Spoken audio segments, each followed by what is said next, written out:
자, 오늘 방송할 내용은 삶은 가상현실이야. 괴롭다면 깨어나. 두 번째 가상현실, 세상의 상식과 진리입니다.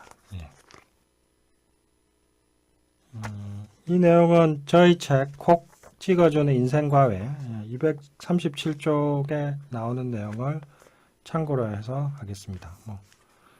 더 깊이 알고 싶으시면 이 책을 같이 보시면 좋을 겁니다. 자, 두 번째 가상현실인 세상의 상식과 진리에 대해서 오늘 얘기하고 가겠습니다.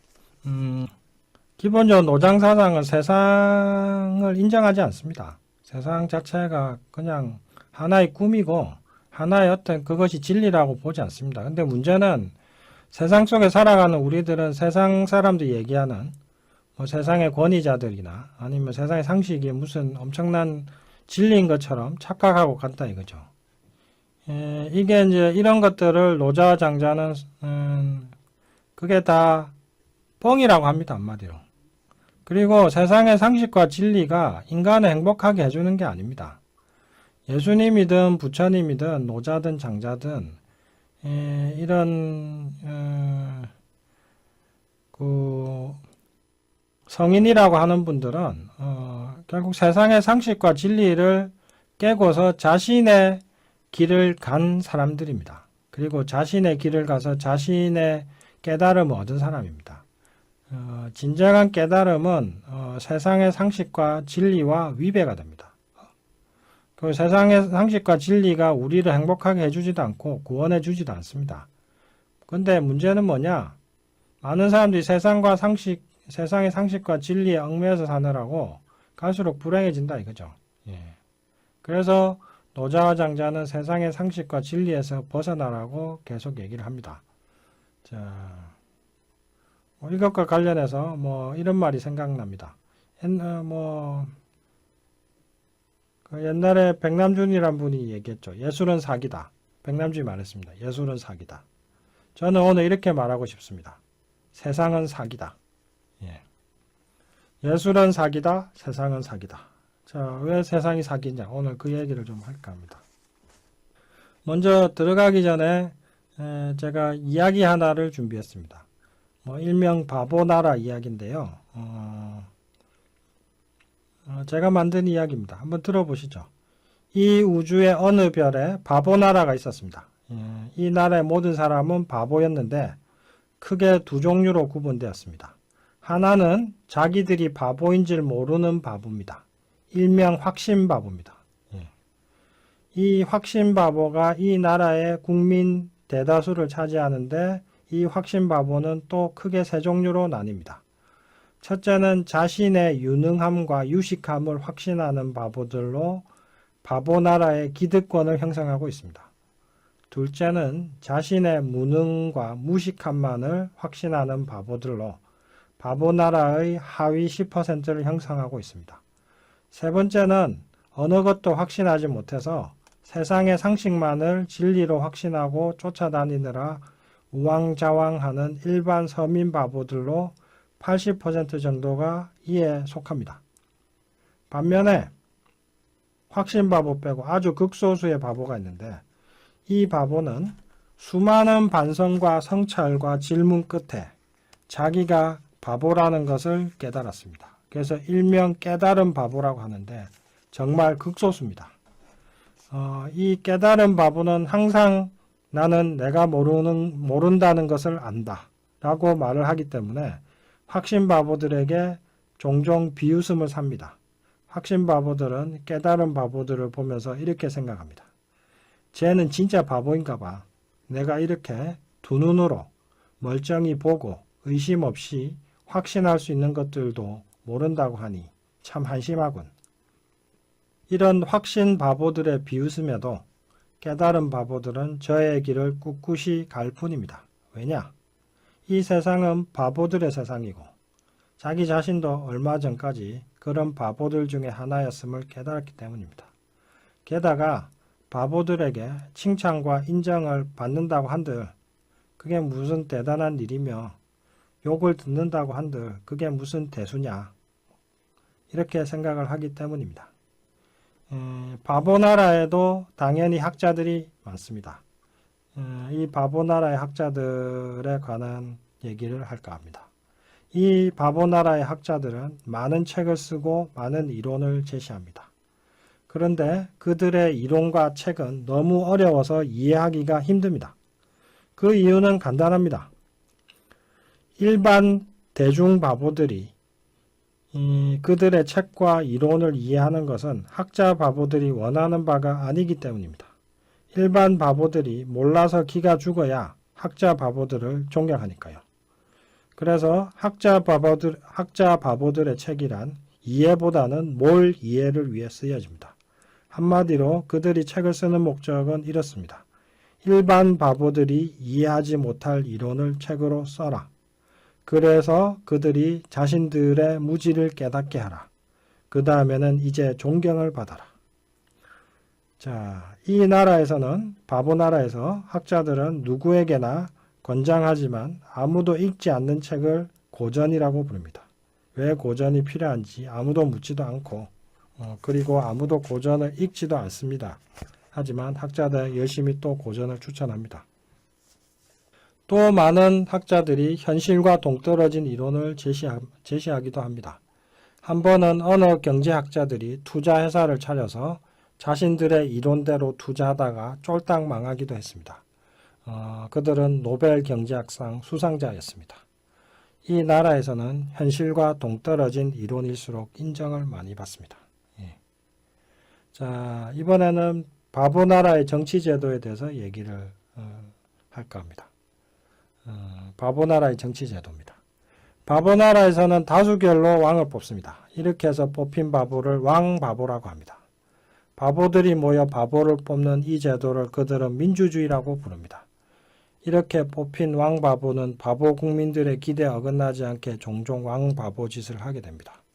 그럴 때마다 바보 국민들은 손뼉을 치고 찬성합니다.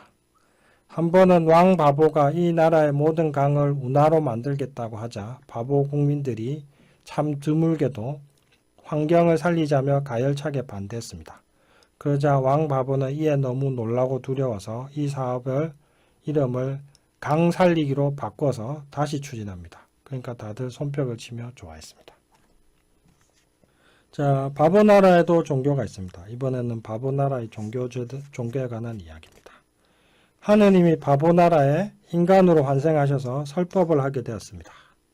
확신 바보들은 모두 외면하고 깨달은 바보들만이 하느님의 곁에 모여들었습니다.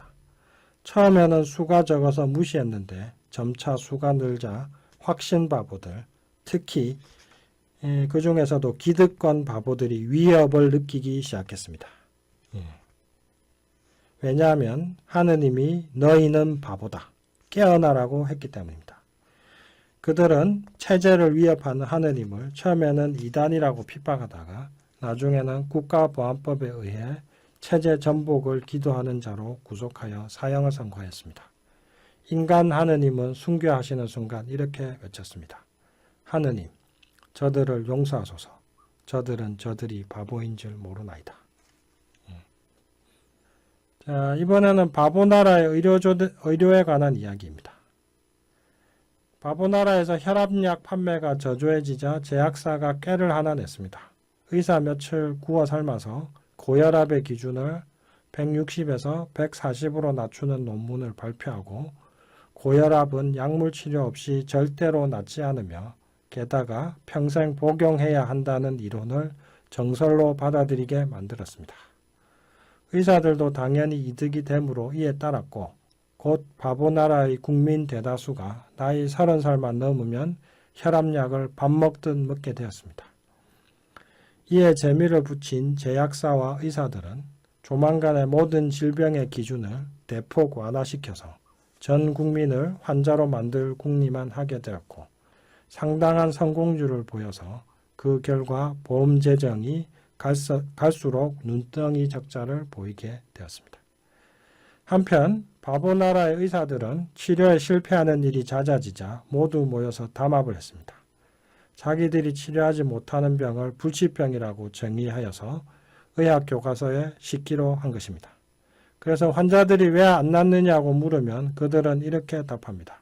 그건 원래 불치병이에요. 그러니 죽을 때까지 평생 우리에게 치료받으세요.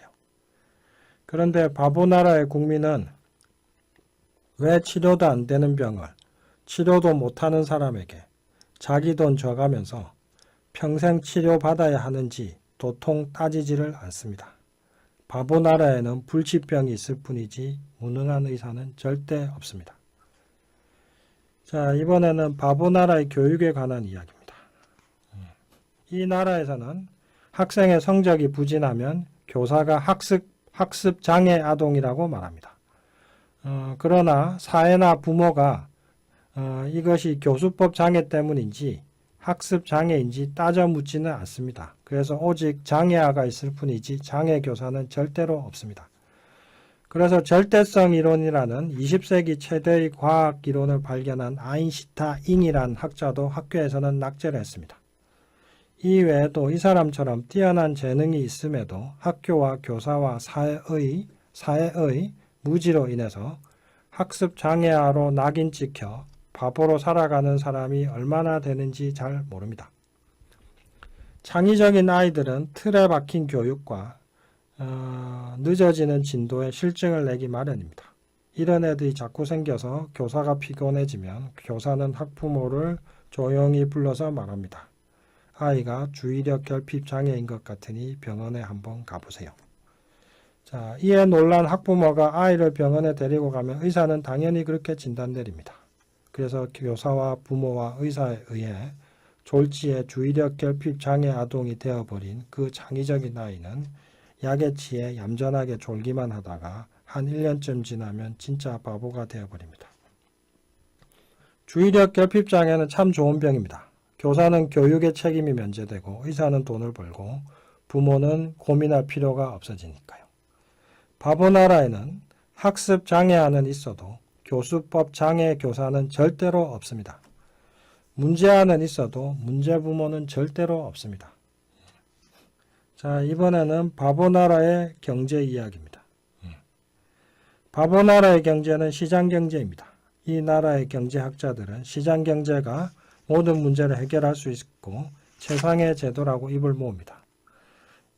바보나라의 주식은 고구마입니다. 그런데 어느 화공회사가 유전자 조작 고구마를 만들어냈습니다. 이 고구마의 종자 이름은 끄떡아내입니다. 끄떡아내인데 이 회사는 또 모든 풀을 다 죽여버리는 다죽여라는 제초제를 또 만듭니다. 그래서 다죽여라는 제초제를 만드는데 이 고구마는 유전자 조작을 해서 이 다죽여라는 제초제의 내성이 있습니다. 그래서 다죽여를 밭에 한번 뿌리면 모든 식물과 해충이 다 죽어버리지만 여기에 끄떡아내라는 고구마를 심으면 아무런 고생 없이 쉽게 수확할 수 있습니다. 처음에 이 회사는 끄떡아내가 임상실험 결과 절대로 안전하다고 주장했는데 점차 부작용이 드러나게 되어서 소비자들의 항의가 정부에 접수되기 시작했습니다. 그러자 이 회사는 그 나라의 식품의약국 간부들을 로비로 매수해버렸고 식품의약국은 마침내 이 고구마가 절대로 안전하다고 발표하게 되었습니다. 그리고 얼마 후에 그 의약국 간부들은 퇴사하여 모두 이 회사로 들어가서 고액 연봉을 받게 되었습니다. 그들이 이렇게 하는 이유는 아주 간단합니다. 새 제품을 개발한 것보다는 관련 관리들을 매수하는 것이 더 싸기 때문입니다. 이 나라의 국민은 힘겹게 국민주권을 얻어냈지만 시장 경제는 주권도 돈으로 사고 팔리는 것으로 만들어 버렸습니다.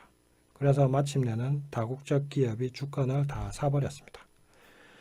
바보나라에서는 선거철만 되면 모든 후보자가 자기가 경제를 살리겠다고 말하고 이 중 믿음이 가는 몇 명이 실제로 당선이 됩니다. 하지만 그들 중에 경제를 알거나 살린 사람은 사실 아무도 없습니다. 어쨌든 후보자들은 경제를 모르지만 모두 경제를 살리겠다고 하고 국민들도 경제를 잘 모르지만 어쨌든 이들 중 하나를 뽑습니다. 그래서 항상 경제는 그냥 그 모양 그 꼴입니다. 자, 이게 바보나라의 모습입니다. 그리고 이 바보나라는 우리 우리 세상의 모습을 사실은 제가 비유적으로 표현한 얘기입니다. 자, 바보나라 이야기를 들으니까 어떠신가요? 이 바보나라 이야기가 우리가 산 세상과 너무 비슷하다는 생각이 들지 않으시나요? 문제는 바보나라의 바보 국민들은 자기들이 바보나라에 살고 있고 자기들이 바보라는 걸 모른다는 겁니다. 자, 그래서 노자와 장자가 얘기합니다. 세상의 상식과 진리에서 깨어나라. 이것이 바로 두 번째 가상현실입니다. 그리고 세상의 상식과 진리에 지배당하는 순간 행복은 멀어집니다. 자, 형상과 에고에 집착하는 세상에서 스스로 생각하는 법을 배우는 것은 쉽지가 않습니다. 세상은 끊임없이 두려움을 퍼뜨리고 세상의 지식이 이 두려움을 해결해 줄 수 있는 것처럼 말합니다. 제도화된 종교와 정치와 전문가들이 자신들만이 문제를 해결할 수 있는 것처럼 끊임없이 인간을 세뇌시키는 이런 세상에서 스스로 생각하고 행동하는 사람이 되기는 쉽지 않습니다. 세상과 우주와 진리에 대해서 끝없이 의문과 질문을 던진 뒤에야 겨우 스스로 생각하고 판단할 수 있게 됩니다. 우리는 세상의 진리에 대해서 두 가지의 태도 중 하나를 선택할 수 있습니다. 진리의 노예가 되거나 진리의 주인이 되거나. 그래서 이걸 이렇게 말할 수가 있습니다. 스스로 생각할 수 있을 때까지 너는 세상에 지배당할 것이다. 마침내 스스로 생각하는 자는 진리의 주인이 되리라. 저는 한때 이제 버틀란드 러셀에 빠져가지고 버틀란드 러셀을 책을 열심히 읽었습니다. 그 버틀란드 러셀의 서양 철학사라는 책을 한 5번은 봤는데 아주 두꺼운 책이죠. 우리나라 한글로 번역된 게 한 1,500쪽인가 되니까. 그리고 그 사람 행복의 정복이라는 책도 봤고. 대단히 논리적이고 인류애가 많은 사람이고 존경스러운 사람이고 지식인으로서 항상 행동했던 사람이죠. 버틀란드 러셀은 위대한 수학자이기도 했고 철학자이기도 했고 그 다음에 교육자이기도 했고 그 다음에 위대한 작가이기도 했죠. 뉴욕타임스인가 어느 신문에서 100년에 하나 날까 말까한 천재다라는 어떤 칭송을 받을 정도로 또 아주 똑똑한 사람이기도 했습니다. 자, 그랬던 버틀란드 러셀의 글 중에서 제가 아주 기억나는 글이 있어서 오늘 또 한번 말씀드릴까 합니다. 제가 존경하고 사랑하고 열심히 탐구했던 버틀란드 러셀은 자유주의자의 십계명이란 제목으로 다음과 같은 신조를 발표한 적이 있습니다. 저는 이 십계명이 바보나라에서 살기 위한 십계명이라고 생각합니다. 자, 그 십계명을 한번 읽어보도록 하겠습니다. 첫째, 어떤 것도 절대적으로 맹신하지 마라. 두 번째, 2. 증거를 감추고서 믿음을 주려고 하지 마라. 증거란 반드시 드러나기 마련이다. 3. 사고하는 수고를 행여나 포기하지 마라. 반드시 성과를 얻게 되니까. 4. 반대자에 부딪힐 때 심지어 그가 가족이라도 논리적으로 설득하지 권위로 억누르지 마라. 권위에 의지하는 승리는 비현실적이고 환상이기 때문이다.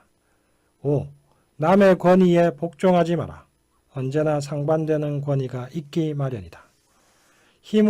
6. 힘으로 당신이 나쁘게 여기는 의견을 억누르지 마라. 그렇게 하면 그들의 의견에 다시 억눌리게 될 것이다. 7. 별다른 의견을 갖는 것을 두려워 마라. 지금 받아들여지는 모든 의견도 한때는 별다른 것이었다. 8. 수동적인 합의보다 이성적인 견해 차이에서 더 많은 즐거움을 찾아라. 당신이 이성을 마땅히 존중한다면 이성적 견해 차이가 수동적 합의보다 결국에 더 깊은 합의를 일으키게 된다. 9. 진실이 불편하더라도 꼬장꼬장하게 진실을 지켜라. 진실을 감추려는 노력이 더 불편하기 때문이다. 10. 바보들의 낙원에서 사는 이들의 행복을 샘내지 마라. 오직 바보만이 그것이 행복이라고 생각하기 마련이니까. 예. 예. 자, 뭐 이것과 관련해서 자, 뭐 예. 자유주의자의 10계명 어떻습니까? 예. 저는 사실 평생 버틀란드 러셀이 말한 이 10계명을 가슴에 담아두고서 이렇게 살아왔습니다. 또 이런 식의 주장을 가장 강하게 한 사람 중에 한 사람이 또 크리슈 나무르티죠. 예. 크리슈 나무르티도 이제 이런 모든 주의 주장에서 벗어나고 모든 종교의 권위에서 벗어나라 뭐 이런 얘기를 많이 하고, 진리는 나 혼자서 나 스스로 갈 수 있는 길이지 어떤 기존의 권위나 타인의 지도에 의해서 갈 수 있는 길이 아니다라는 주장을 쭉 하죠. 예.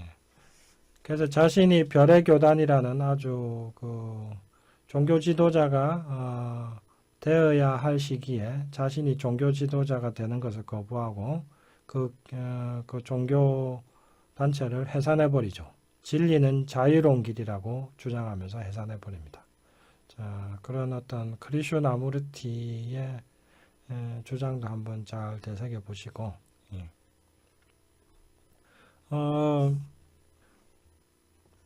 진리에 관해서 뭐 저는 이렇게 생각합니다. 진리는 기성복일까 아니면 맞춤복일까? 예. 너무나 많은 사람들이 주어진 진리의 기성복에 자신의 몸을 맞추려고 고생하는 게 보입니다. 근데 저는 그냥 내 몸에 맞는 진리를 걸치고 살려고 합니다. 사람들의 기성복 진리가 아무리 화려하다 해도. 그리고 저는 진리는 맞춤복이지 기성복이라고 생각하지 않습니다. 그러니 세상의 상식과 진리에 맞추려고 사는 게 결국은 불행해지는 또 가장 큰 지름길 중에 하나입니다. 노자와 장자, 그 다음에 부처님, 공자. 사실 이 모든 그 성인들은 세상의 상식과 진리를 거부한 사람들입니다. 근데 보통 사람들은 늘 세상의 상식과 진리에 짓눌려 살죠. 그것 때문에 힘들고 불행하면서도. 자, 그래서 다시 한번 우리가 사는 세상은 천국도 아니고 진리의 세상도 아닙니다. 우리는 바보 나라에 살고 있고 우리는 그 바보 나라에 살고 있는 바보들입니다. 세상의 상식과 진리에서 벗어나는 가장 확실한 방법은 우리가 바보 나라에 살고 있고 내가 그 바보라는 것을 깨닫는 데서부터 시작됩니다. 그래서 소크라테스는 그 유명한 말을 했던 겁니다. 너의 무지를 알라. 예. 자, 뭔가 이제 다 일맥상통하지 않습니까? 예. 모든 그 성인들은 이렇게 얘기합니다. 세상을 이겨라. 세상을 벗어나라. 그것도 결국 세상의 상식과 진리에서 벗어나라, 깨어나라 라는 주장 아니겠습니까? 그 다음에 뭐 경제학에 관해서 뭐 저는 뭐 관심사가 많다 보니까 제 나름대로 경제학에 대해서도 뭐 이런저런 공부를 좀 했는데 재밌는 게 뭐냐면요. 세상의 유명한 경제학자들이 전부 서로 죽자고 서로를 비난해요. 서로 틀렸다고. 예. 예를 들어 뭐 유명한 사람들 많잖아요. 뭐 그래서 지금 제 이름이 당장 생각 안 나는데 하여튼 뭐 뉴욕 타임스지나 뭐 이런데 쭉 뉴스위크나 나오는 그 유명한 경제학자들의 주장을 쭉 보면은 서로 죽자고 싸워요. 서로 죽자고 서로 상대방이 틀렸다고 비난하면서 그걸 보면서 제가 느낀 건 뭐냐면 둘 다 틀렸다요. 둘 다 모른다요. 왜냐? 결국 둘 다 진실의 일부분을 보고 있다는 거죠. 그래서 경제학이 말하지 않는 불쾌한 진실이 뭐냐? 제가 또 정리를 해봤는데 첫째, 경제학과 경제는 다르다 이겁니다. 그러니 경제학자가 경제 살릴 거라고 기대하지 마라. 경제학과 경제가 다르다는 건요. 경영학과 나왔다고 사업 잘한 거 아니잖아요. 그러니까 경제학과 경제는 그런 것처럼 다르다 이거죠. 스티브 잡스가 뭐 경영학과 나와서 사업자 한 게 아니잖아요. 뭐 이건희 회장이 경영학과 나온 것도 아니고요. 자, 경제학과 경제는 다릅니다. 근데 우리는 경제학자들이 뭔가 경제를 살릴 거 착각한다 이거죠. 경제학이 경제를 살린 게 아닙니다. 그게 경제를 살린다면은 경영학 나온 사람이 돈을 제일 잘 벌어야죠. 그리고 다들 경영학 배우면 돈 잘 벌어야죠. 아니잖아요. 예. 그래서 경제학과 경제는 다릅니다. 두 번째, 모든 정치인이 경제를 살리겠다고 하지만 물어보면 경제가 뭔지 잘 모릅니다. 그러니 그 주장이 사실일 거라고 기대하면 안 됩니다. 실제로 경제라는 건 어려운 거거든요. 쭉 찾아보니까 모든 정치인이 경제 살리겠다 얘기해요. 근데 경제가 뭐냐 물어보면 몰라요. 그건 우리나라뿐만 아니라 외국도 그래요. 빌 클린턴도 모르고요. 오바마도 모르고요. 우리나라 대통령 똑같아요. 경제가 그렇게 쉬운 게 아니거든요. 다들 모르면서 아는 척하고 있고 사람들은 다들 경제 살린다니까 찍어주는 거예요. 얼마나 우스운 일입니까? 그래서 세 번째, 모든 인류 경제학자들 다 모아놓고 토론시켜보면요. 의견 일치 하나도 안 나옵니다. 결국 뭐냐? 답이 없다는 얘기입니다. 그 다음에 네 번째, 경제학의 외부 효과는 경제학 자체에도 적용됩니다. 경제가 경제학만으로 해결이 되는 게 아닙니다. 경제는 심리학, 종교, 철학, 문화 등이 모두 결부가 됩니다. 그러니까 경제가 경제하고 해결되는 게 아니라 정치, 문화, 철학, 심리학 이 모든 게 들어가야지 이제 해결되는 거거든요. 결국 한마디로 말하면 경제학에는 경제가 없다 이거죠. 제가 그게 경제학 공부하면서 느낀 겁니다. 그럼 의학은 어떠냐? 의학이나 한의학에 의학은 없습니다. 치료는 없습니다. 예. 그 얘기까지 하면 너무 길기 때문에 일단은 뭐 오늘은 여기까지 하고요. 하여튼 오늘 제가 말씀드리고 싶은 것은 세상의 상식과 진리에 대한 맹목적인 복종은 버리시는 게 행복한 삶을 사는 겁니다. 세상의 상식과 진리가 바로 두 번째 가상현실이고 그 가상현실에서 벗어나야 우리는 행복해질 수 있습니다.